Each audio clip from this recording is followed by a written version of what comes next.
சும்மா style காட்டுறதெல்லாம் acting ஆகாதுன்னு உங்க ஹீரோ கிட்ட சொல்லுங்க. இந்த சீன்ல குற்ற உணர்ச்சியோ பயமோ தலைக்கேறி பித்து பிடிக்கணும். முடியுமா அவனால? பாபு, கேமரா கிட்ட வை. என் முகத்துக்கிட்ட. Camera close.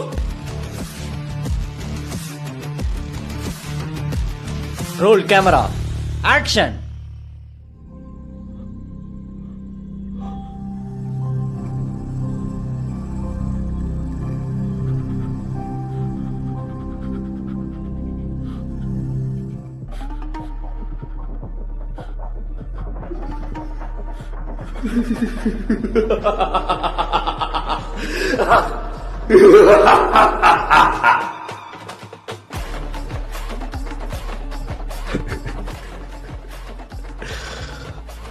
இந்த முகத்தை பார்த்தால் யாருக்குதான் கோபம் வரும்? ஆனால் எனக்கு வருகிறது.